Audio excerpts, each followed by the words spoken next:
We're going to talk about a really important story today. It's something that you shouldn't even have to hear from me because it's of such monumental importance that it should be one of the only things we talk about in this country up until the point we fix it. But that's if we actually want to solve the problem. Young people in the United States are going to be the people who carry us into the future. That's not my opinion. That's factually how it goes. One generation leaves, the next generation comes in. That's how it is, and that's how it's always going to be. But in this case, things could be very different for the next generation. Because right now, we have concrete evidence that the upcoming generation of young people, especially our teenage girls, are in the very worst psychological condition in modern recorded history. And right now, every indicator we have says that actually, it's going to get a lot worse. The Center for Disease Control has conducted what is referred to as the National Youth Risk Behavior Surveillance Survey every other year since 1991. It is a nationally representative survey of United States high school students that reveals what changing health problems young people face at any given time. 2021 was the first Youth Risk Behavior Survey completed since the start of the COVID-19 pandemic. And while it's true that we did give much attention to mental health problems during the COVID pandemic, with the release of this new survey, we can now confirm that the mental health of young people in the United States is plunging in the wrong direction. In 2021, 42% of all U.S. high school students experienced persistent sadness and hopelessness.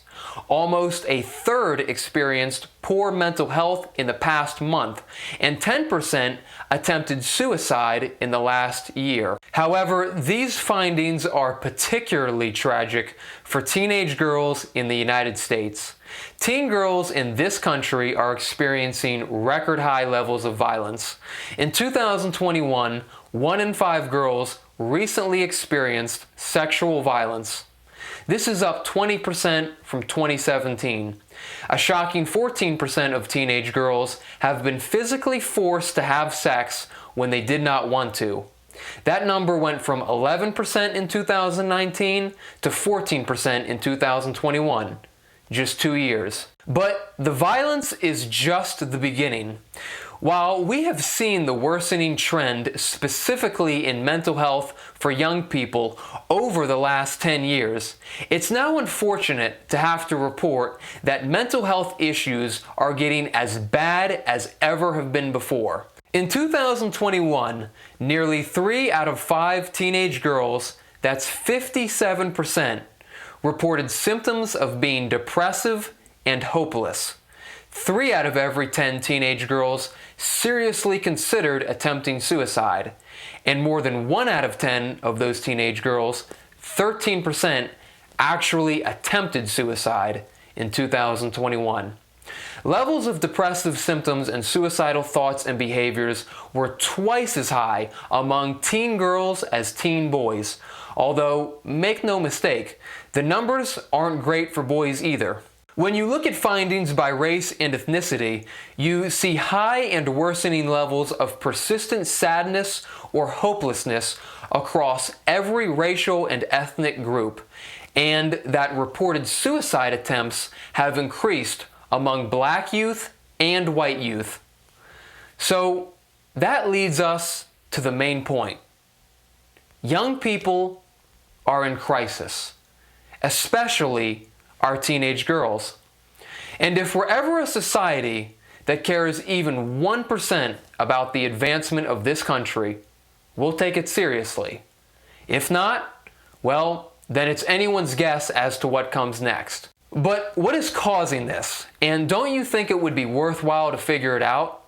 Don't you think something like that would, be sort of necessary at this point? I have a few theories of my own, but why leave it to me? I'm not an expert in this field. So how about this? Let's consider the average life of a teenage girl, I don't know, in the year 2007. What do you think she would probably be up to? Well, I'm pretty young myself, but I sort of remember those days, and something tells me that most likely she would be hanging out with her friends in person and getting into all sorts of social activities and events. You know, sort of like people did for all of the human existence. However, by 2016, we have data that shows that 90% of teenage girls were using social media every single day on their smartphones, and that hanging out in person had pretty much become an age-old idea. Because, you know, social media, we know it does wonders for your mental health and the well-being. Is it fair to say that the complete changing of our technology and our methods for socialization are the cause for these rising numbers of mental health concerns in adolescents? Maybe. Or perhaps it could be the increased potential risk of the overprescription of pharmaceutical drugs. Hey kids, are you feeling sad from all that isolated cell phone use and social media consumption? Well, don't worry, because Big Pharma has 10 prescription medications that it's ready to sell you. Allied Market Research in 2018 projected that by 2023, the antidepressant drug market would be a roughly $16 billion industry. The New York Times reports that 1 out of every 8 people is taking an antidepressant drug. And by the way, how do all those prescription drugs work?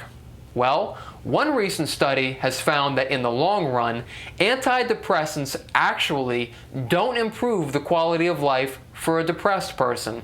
In a study performed on men and women recently diagnosed with depression, after 2 years, those taking antidepressants reported feeling no better with respect to either physical or mental quality of life than those not taking the antidepressant drugs. However, you don't get to walk away that scot-free, because taking these antidepressant drugs comes with a laundry list of side effects that certainly will not make your life any easier. We're talking about sexual problems, weight gain, emotional numbness, reduced positive feelings, feeling addicted to the antidepressant drugs, and even feeling suicidal. Yes, suicidal. Imagine that. Or maybe it's the decline of religion in our modern day.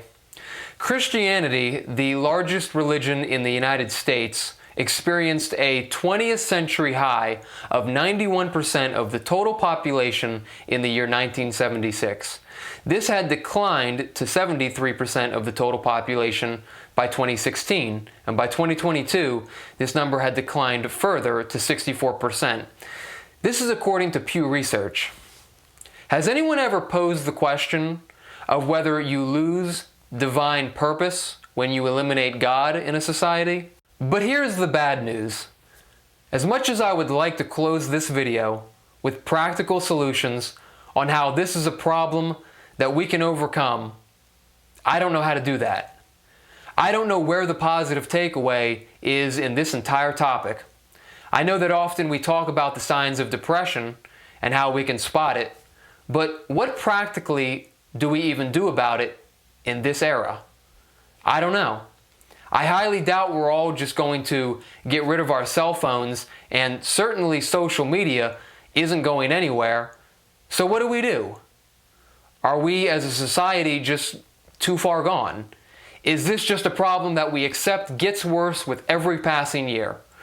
Perhaps that's a future we just have to brace ourselves for. Listen, I hope that I'm wrong, but the trajectory that we are on now gives every indicator that our future generations will continually become more and more depressed, suicidal, and mentally unwell. There's an old saying that goes, "You can pay me now, or you can pay me later." And at some point in this country, we're going to pay the price if we let the spiraling downward of our youth get too out of control. An unfixed problem doesn't just miraculously get better on its own. We got a lot of issues in this country, but fixing this issue is a damn good place to start.